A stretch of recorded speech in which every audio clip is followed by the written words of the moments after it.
Thank you very much, ladies and gentlemen. I know we're the last session keeping you from wine at the MasterCard booth or whatever VIP party you've been invited to. That's better than that, although you'll find me at MasterCard after this. But thank you so much for coming. We have a great panel lined up here. It only feels like we've been discussing autonomous vehicles, their advent and commercialization for decades, but it's only actually been about 1 decade since Google unveiled what is now Waymo's platform for this. And so we have a great panel up here to discuss all the issues that still attend to this. Safety, regulation, imagining sort of vehicle types and sort of what this experience will be like, how autonomous vehicles will interact with humans in cities to actually improve our urban life versus repeating the mistakes that we did with the original automobile where we built mega highways and really built cities to suit the car versus the other way around.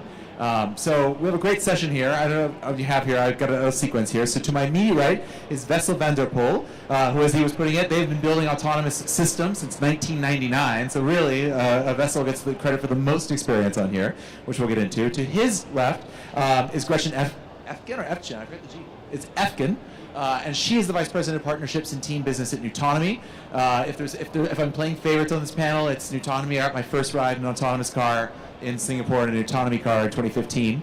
To her left is David Mindell, who's the CEO and founder of Humanics, which is really building the hyper-specialized mapping of this new autonomous world. And then at the far left is Chaudhry, who is the Deputy Secretary for Governor Andrew Cuomo here in New York. So thank you, ladies and gentlemen, for joining us. I guess as a first question of this, I'll direct it sort of, I guess we'll start with Ollie in this, given that, the most recent news peg for autonomy is the evident news that's come out of the Uber crash that, of course, killed a pedestrian in Mesa last month, where it appears that the system did, in fact, recognize that something or someone was crossing the road and evidently may have made a decision that it was not worth slowing down.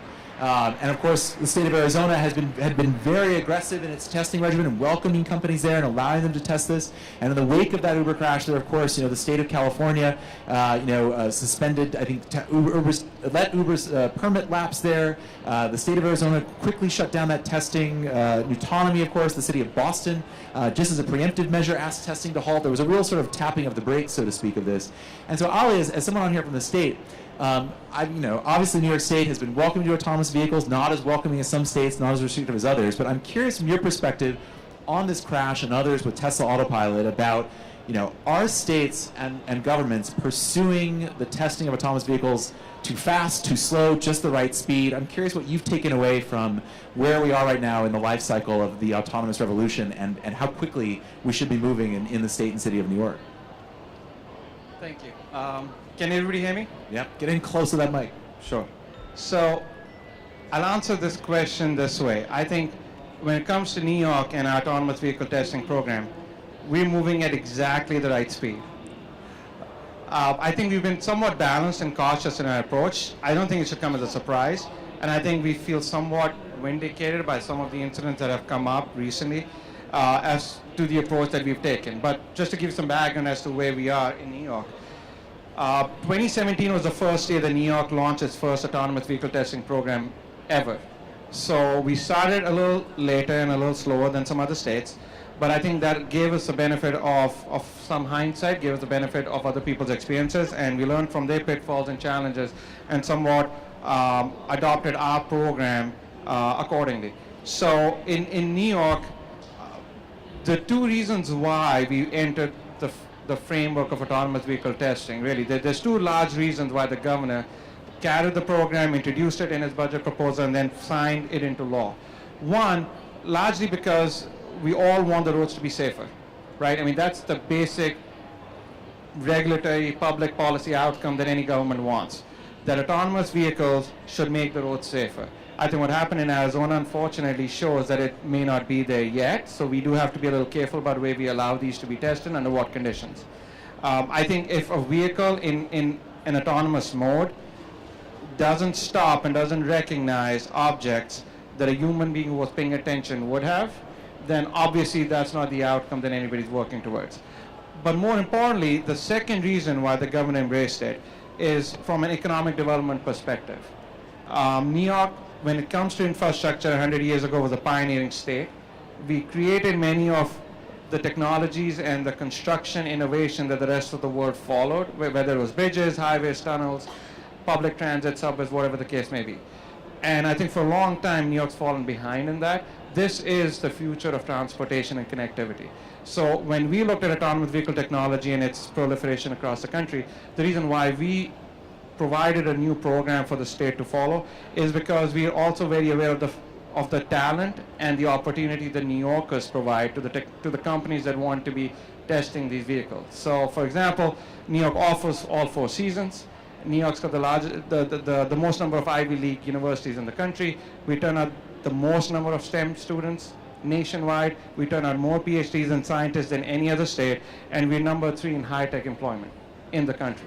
So the reason why we entered the framework of autonomous vehicle testing is because we want to create an ecosystem whereby these companies can come to New York, test this technology, and really connect us with our academic opportunities and keep talent in New York that can work into the future of transportation. And I think we're seeing results now, whether it's University of Buffalo or other places in New York, that's taking place. So overall, I think we're taking a more balanced approach. In New York, our program allows testing up to level 4 technology, but not level 5. And I can get more into the program if you have more questions about it. But generally, we're not there yet on level 5s. Thank you. Well, I want to get into, I mean, the discussion here about safety and the fact that, your point that ultimately it's about safety on the roads. I guess, Gretchen, I'll direct this at you because you are a representative of an autonomous vehicle company first, but I'd be curious to hear the other panelists too.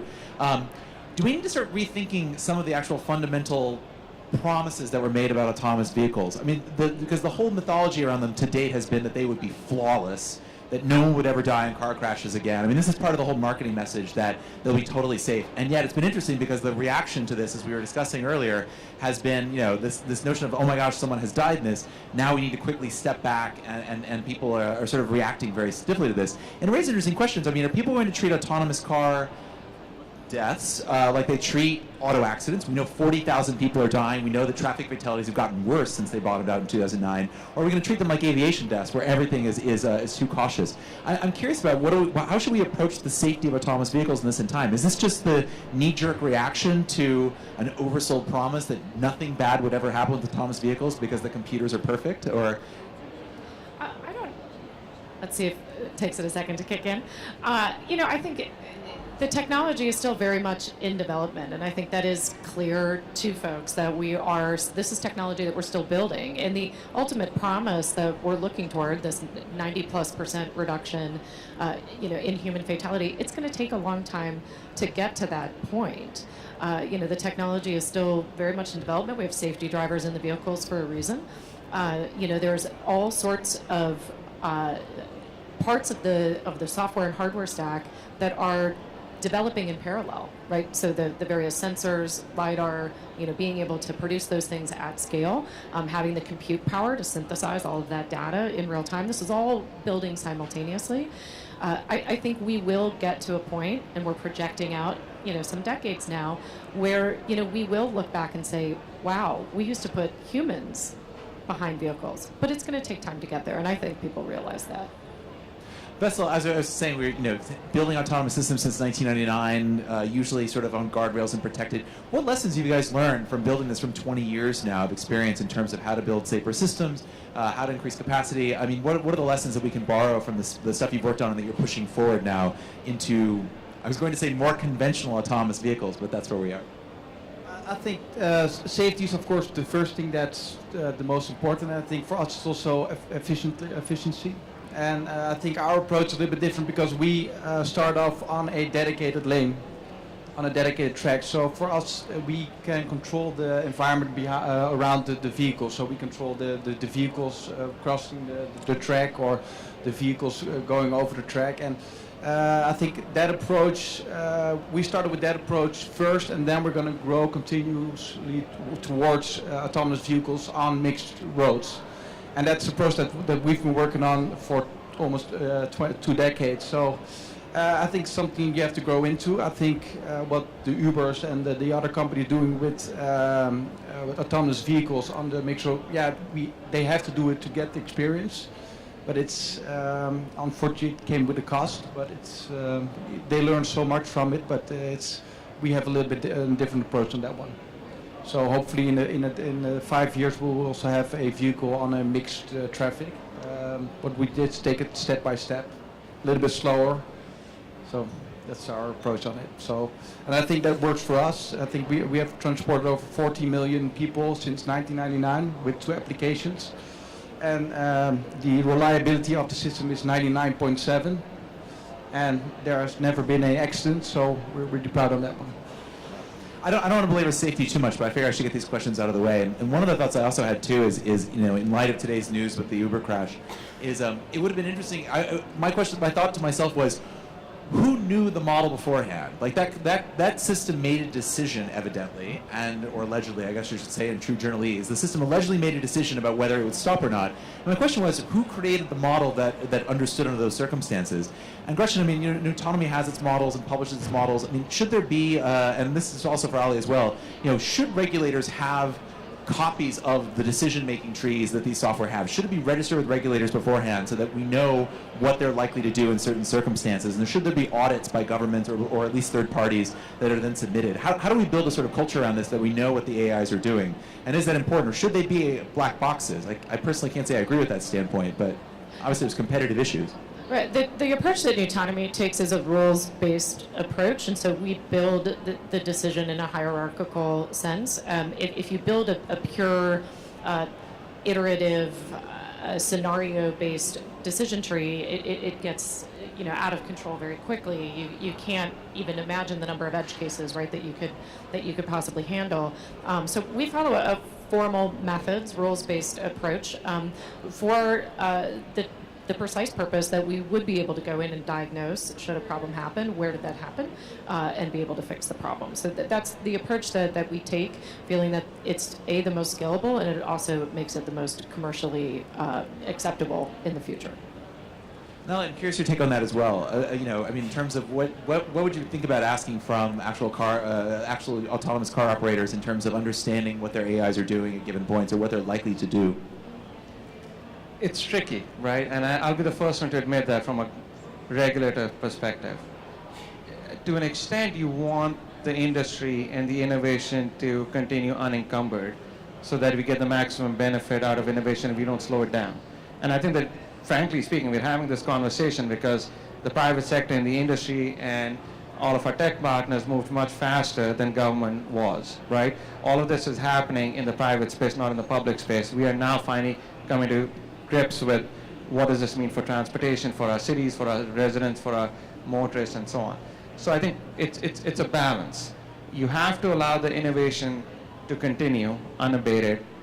However, it's where that innovation comes into contact with the general public, then it's the responsibility of the government to make sure it's happening in a safe environment to protect other people that may not have a say in who they're sharing the roads with, right? So I think that's the tricky balance.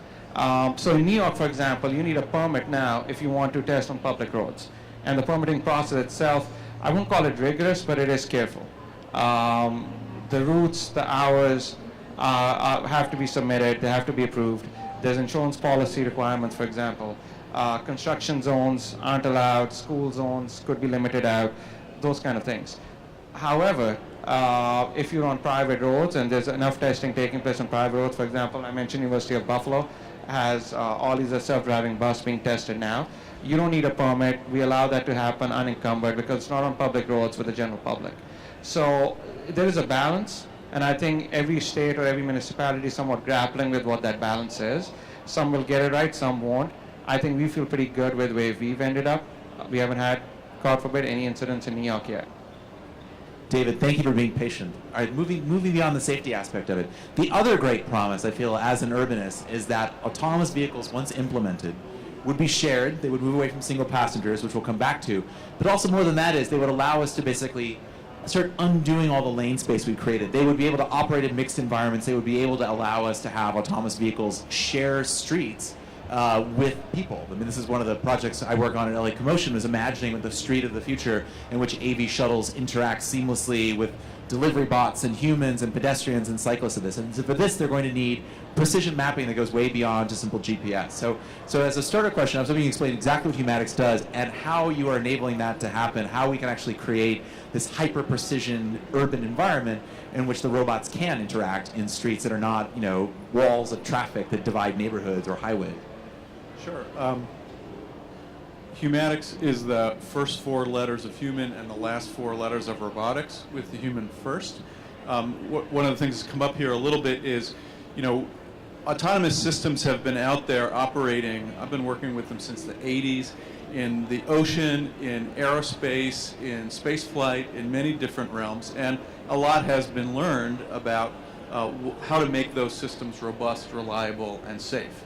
It's not a coincidence. I think one of the founders of nuTonomy is one of my MIT colleagues who's an aerospace engineer, and he brings a lot of that learning into this core rules-based approach that nuTonomy takes.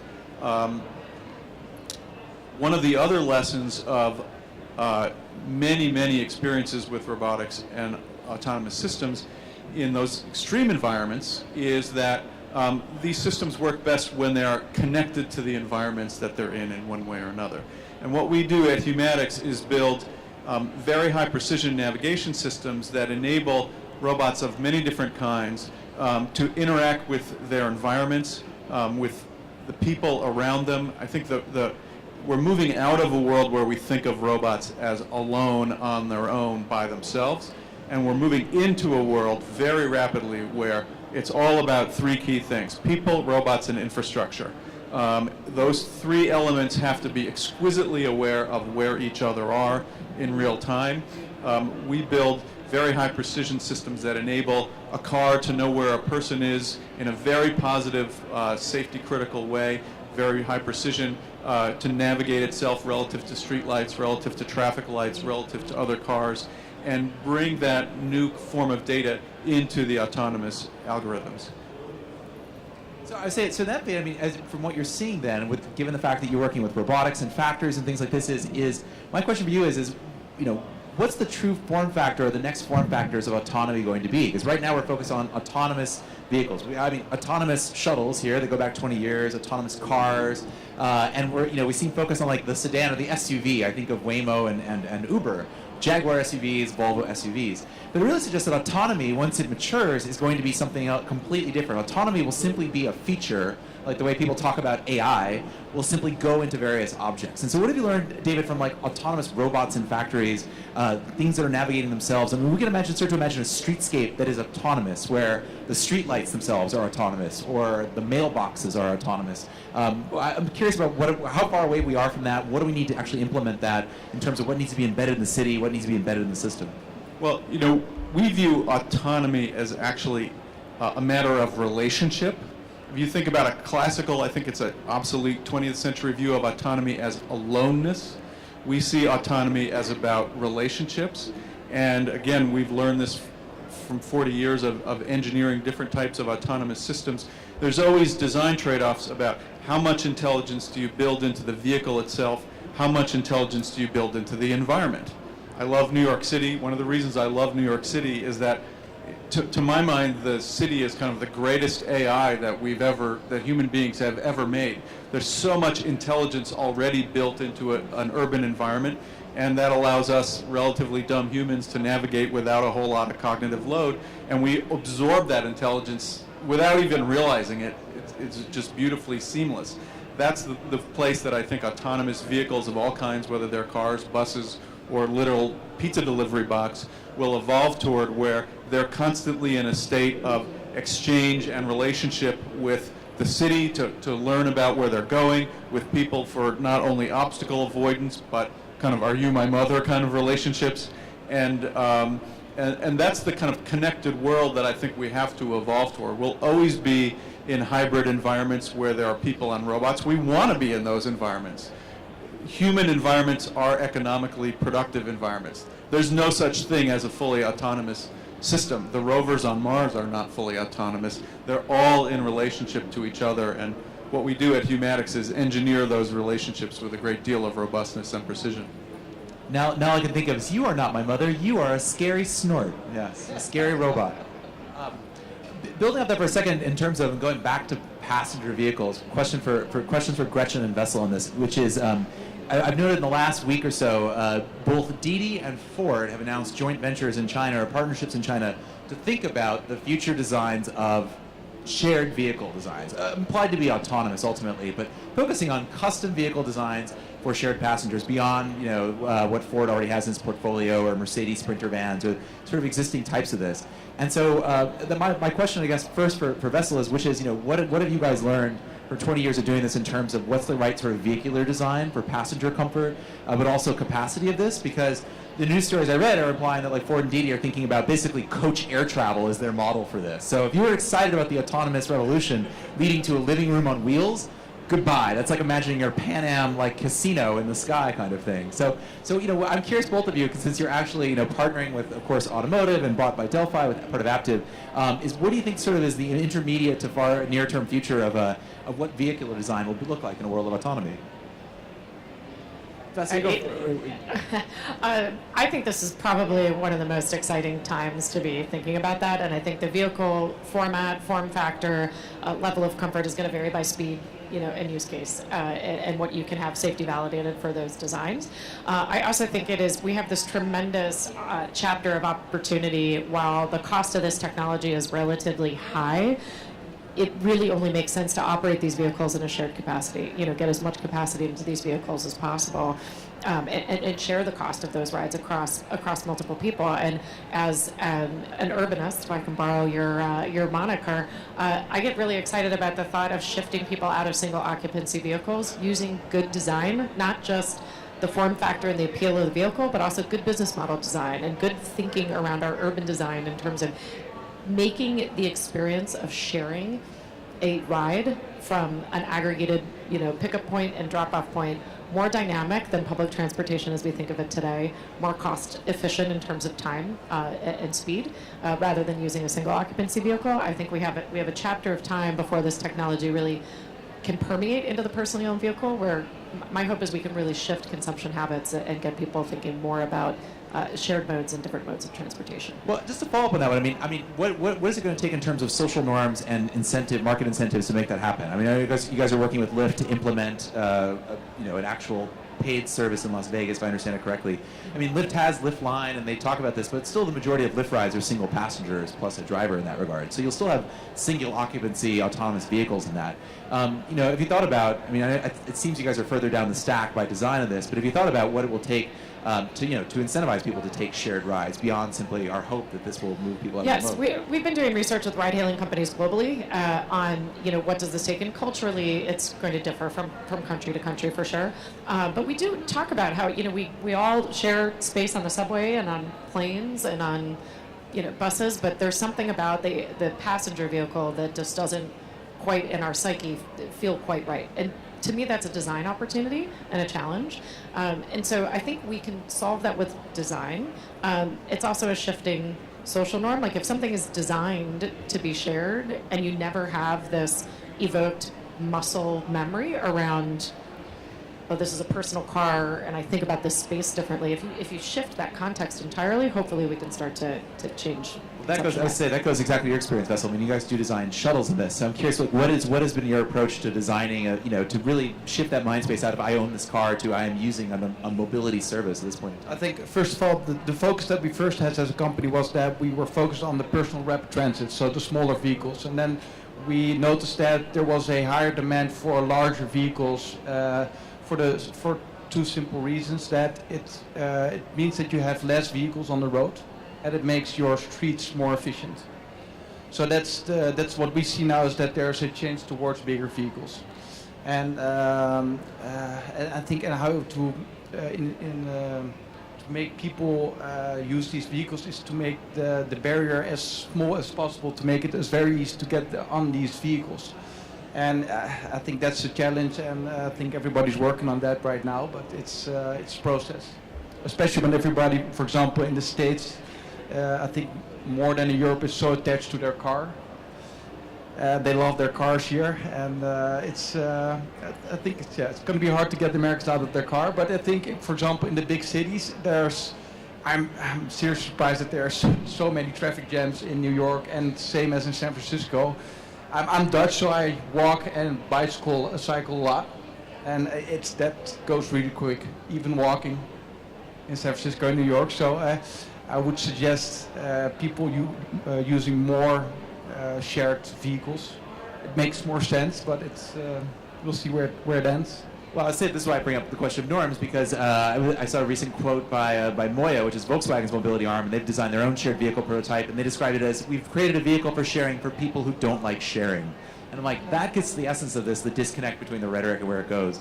I want to come into Ollie at this point, because this raises the question of, as a New Yorker, about the role of the state, broadly speaking, not just the state of New York, but the state in general, about funding these various streams. As a New Yorker myself, I really want the trains to be fixed before I get my awesome autonomous vehicle in this. So how, in terms of a state level, how do you think about allocating the right funds for this, or what is going to be the next hierarchy of vehicles in this? Because there's a lot of rhetoric, again, about, and I saw this in Nashville, for example, just had a transit referendum, $5.4 billion killed, and one of the lines that came up, as it always does now, is, who needs to build light rail? We're going to have autonomous cars fix this problem. And there's this wishful thinking about urban geometry. So I'm curious a little bit about, like, how do we maintain the right sort of hierarchy of needs when it comes to mobility in this? Where can autonomous vehicles, shared, electric, all the good stuff, fit in with the heavier transit systems that only can exist with state funding, and buses? Sure. It's a good question, and I think for now at least, it's not something that we're investing resources in outside of the economic development and the workforce impact issues that we see with autonomous technology, right? We want to train the workforce, we want to train our next generation to be employable and educated and able and capable to be participants in this future that we're talking about. But however, the interesting thing here and the opportunity is to use some of that autonomous technology that's being tested maybe in one mode right now and operate it for different benefits as well and get different outcomes out of it.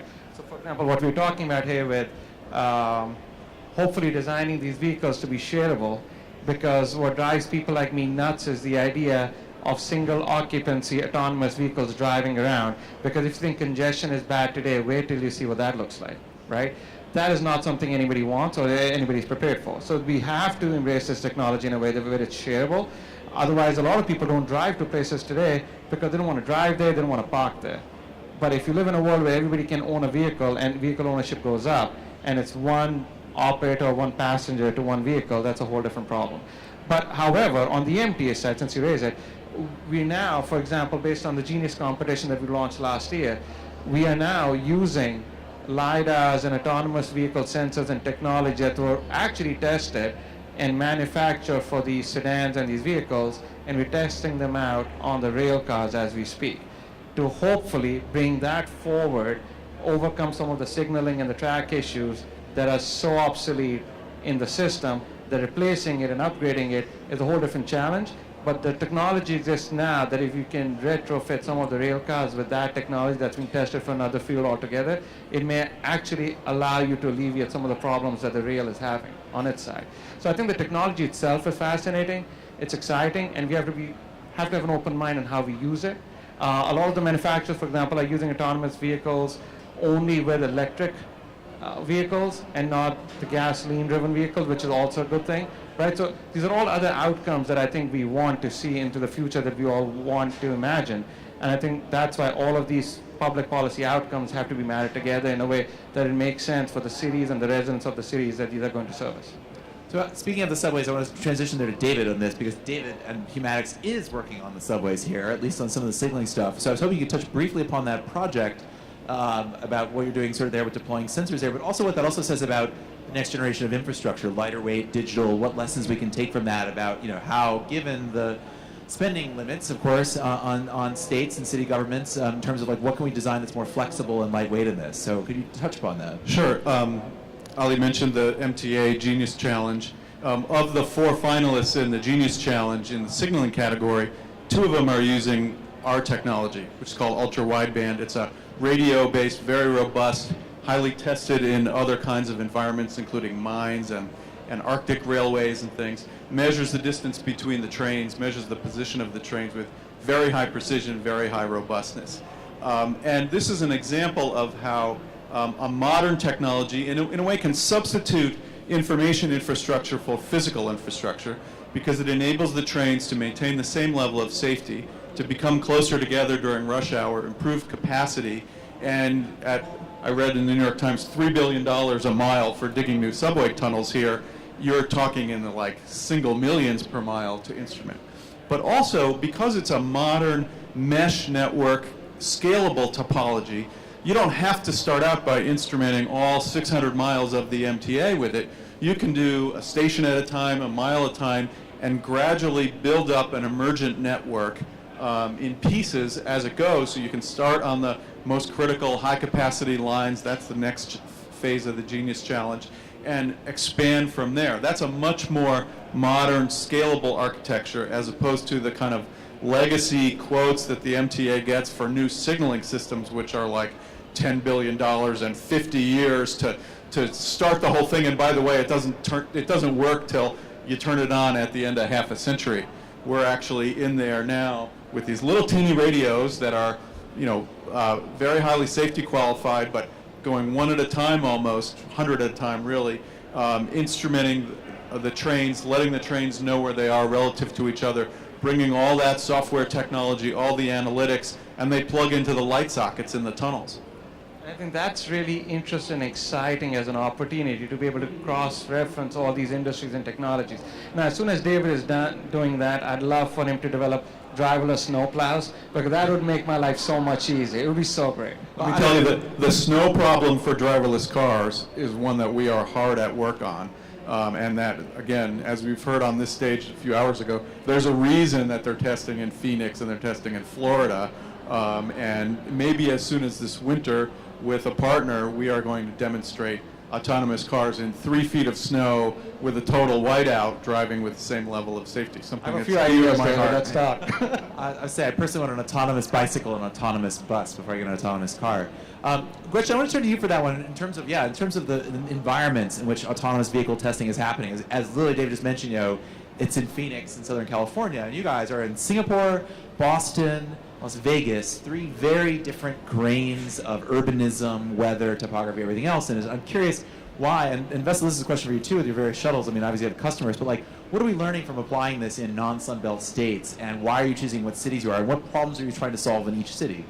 Sure. So for us, the city choice was deliberate in that we want to build our software stack to be as robust as possible. We've got right-hand drive, left-hand drive. Our company history is that we were founded in both Boston and Singapore with, our coming out of MIT and the relationship between MIT and Singapore at the time. So some of it was very organic, kind of came from our roots and our founding, but it also happened to be very fortuitous in terms of literally if you stick a pencil through a globe, you go from Boston to Singapore. We couldn't be further away from our colleagues on the other side of the globe, as I'm reminded at 11 p.m. every night when I'm still on the phone. But they're in a tropical climate, heavy rains, very good infrastructure, newer roads, DSRC-enabled traffic lights, all sorts of reasons why Singapore is a great place to test. Boston, the infrastructure is a little older. The road quality is variable. There's a lot of construction going on where we are. But what that also means is there's a lot of challenges that we can be building our software to be able to handle. Snow is a real challenge. I mean, even wildlife, varies, and it is a different challenge. Las Vegas is a city that we inherited, actually, when we joined the Active family, and, it is a nice complement to the 2 cities that we have. Very grid system, a little more modern layout than we have in Boston, and good weather. And so, but in the case of that, I mean, what challenge are you trying to solve in Las Vegas in that regard? I mean, is it a question of trying to get people out of single occupancy cars and more into a shared model? I mean, I guess my question is there a larger sort of urban agenda as part of this as well, or implied in that? Yeah, so 3 very different city types and different ways of getting around. Las Vegas is also growing at a really rapid rate, and it is looking for innovative solutions for transit options for their residents. And so there was a lot of enthusiasm, from the city for us to be testing there as well. And as part of the Active community, they're very actively involved in CES and doing a lot of the testing there. And one of the real constraints within autonomous vehicles is that you can drive where you have validated maps. And since we have a validated, area there, there are a lot of good reasons, for staying there and continuing to build out the robustness of the software. And Wessel, I mean, as the great Dutch hope on here, I mean, I certainly want to see what a Dutch autonomous vehicle looks like as opposed to coming out of the car, right? Glide off and on like a tram and onto a bicycle. I'm curious, what have you learned from the various implementations you guys have done over 2 decades in terms of the cities and how you change the city and vice versa?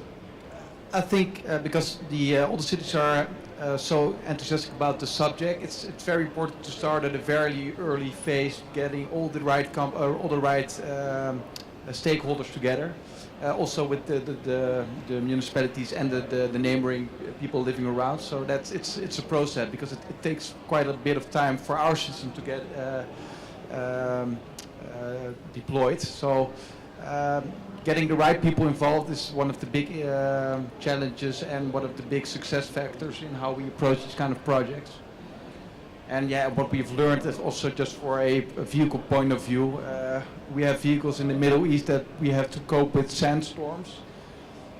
In the Netherlands, it's like leaves in the winter time. It's snow, rain, and downpours in Singapore. So it's, I think, the third generation vehicle that we have right now copes with all those factors. But it's a learning process. But it's always with the right people and the right partners and also the right location. I was saying, now I'm picturing the first AV to win the Dakar Rally. It'll be a really interesting sort of milestone there.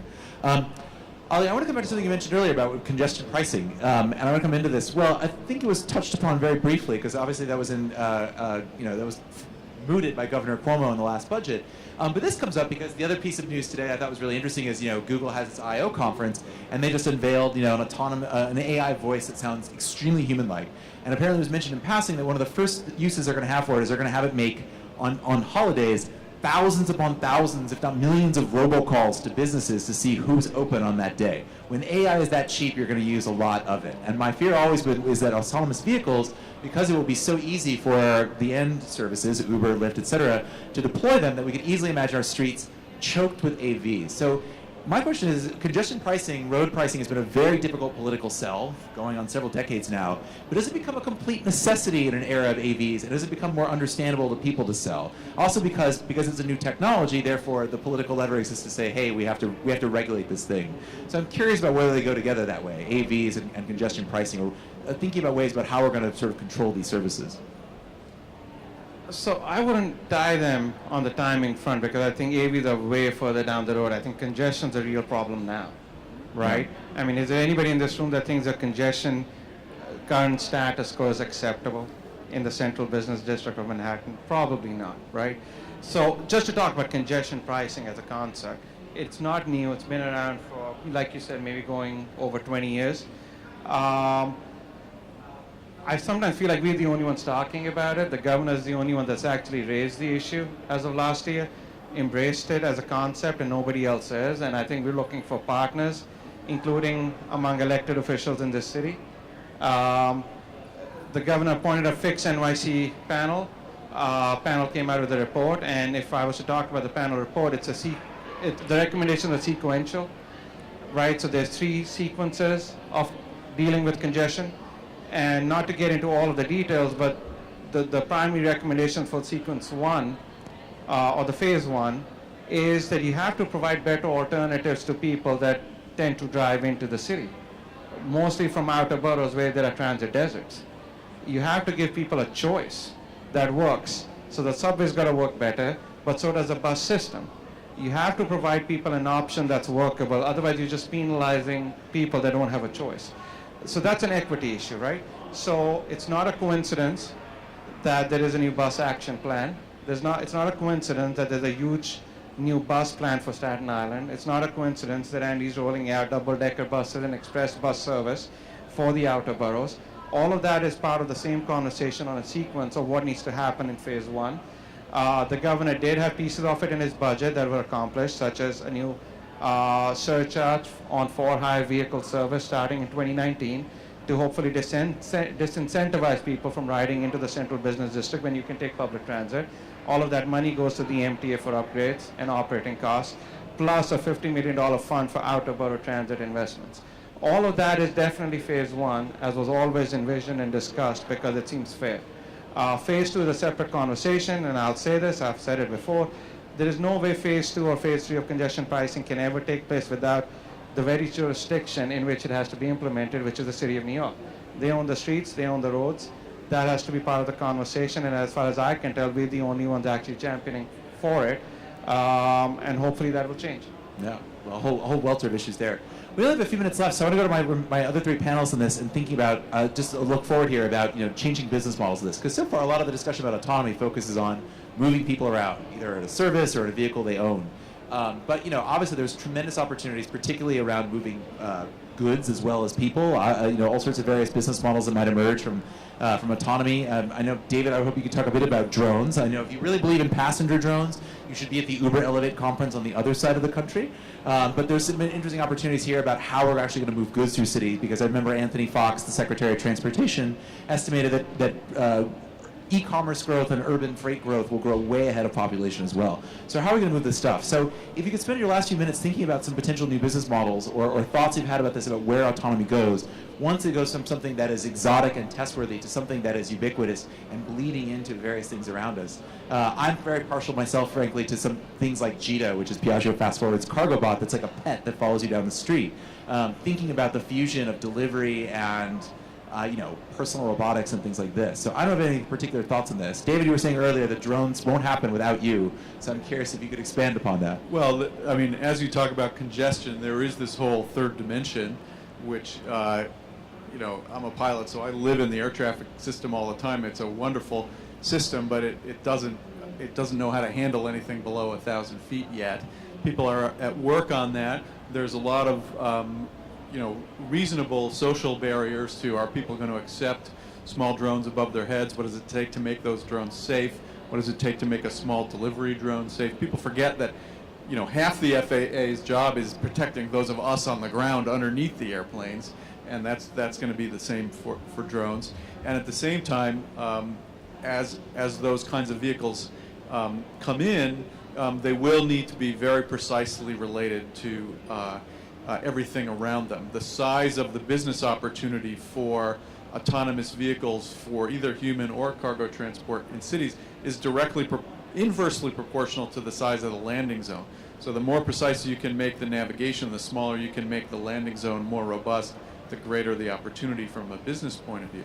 I also think, if you think about your car today, it does about 20 different jobs, and you're already seeing many of the different autonomous vehicle companies kind of disaggregating those jobs, whether it's a cargo hauling job or a passenger hauling job, short haul, long haul, and I think we'll see a lot of more niche fragmentation, fixed routes initially. The notion of a fully autonomous automobile that you can drive on the country roads and in a field at a rock concert as well as in a city, it's a very, very demanding set of requirements that I think you're going to see fragmentation and smaller models. That's the way that robotics tends to get deployed in other settings. Yeah. Wessel, any particular thoughts on this about particularly your high reliability, high safety guided systems of this, about where the greatest opportunities for autonomy are in your business? I think the big issue is that cities are becoming less and less more livable. So if you could have less cars in your more and more autonomous vehicles, people can actually have time to go to the grocery store instead of being stuck in a cab. So that would be a business that could be extended, but there's so many possibilities. It's very easy for autonomous vehicle to drive around with the package, so I think that's already there. So I think to make the city more efficient, then these all will be the facts of making it more livable, more scaling the businesses, or make it more just making it more livable. I think that's totally. I would say the thing I agree with you there is Ford, for example, has done with some of its messaging is imagine if we take out parking spaces, if parking reproductively used as 7,000 pedestrians per hour could move through this parking space, or other productive uses of it. The real estate transformations that could come out of this. I'll give the final word to you, Gretchen. As someone who works at a company that is not an automaker, that is not a service, but is general purpose autonomy. What is nuTonomy sort of long range vision of this, where where your software can basically go into anything? Anything, meaning the mobility being defined as the movement of people and goods. On the goods question specifically, it's a use case that we have not specifically focused on because of that last meter issue. And we feel like we've got our work cut out for us on the problem that we are trying to solve, which is the autonomous vehicle in a dense urban environment. So we're going to focus on that. But it is exciting to think about. And I think about, look, as an urban resident, more and more we just expect to hit our phone and have things come to us. And there is a cost to that, to the transportation of moving things to us instead of us going and picking up things. And so I think we'll see all sorts of creative business models for the different depots, lots of companies trying out those things. I worry a little bit about noise pollution when it comes to personal delivery drones and that, and quality of life in cities. But I think we'll see. It's really going to be an exciting few years. Think about, we wouldn't even be having half these conversations, any of these topics, as recently as 3-4 years ago. So imagine what we'll be talking about 4 years from now, right? Well, absolutely. I would say on that note, since we made it through, I'll be the one to invoke it. 'Cause no autonomous panel can discuss this future without the nightmare vision of WALL-E. When you say push a button on your phone and something comes to you, the scenario that we're all trying to avoid here is the WALL-E scenario, where simply as screens as we move around the universe completely unaided. Going back to the livability question, how do we use this stuff to enhance livability versus simply substitute for it? Well, with that, I encourage you all to get up, move around, get a glass of wine in your hands, and a round of applause for our panelists. We're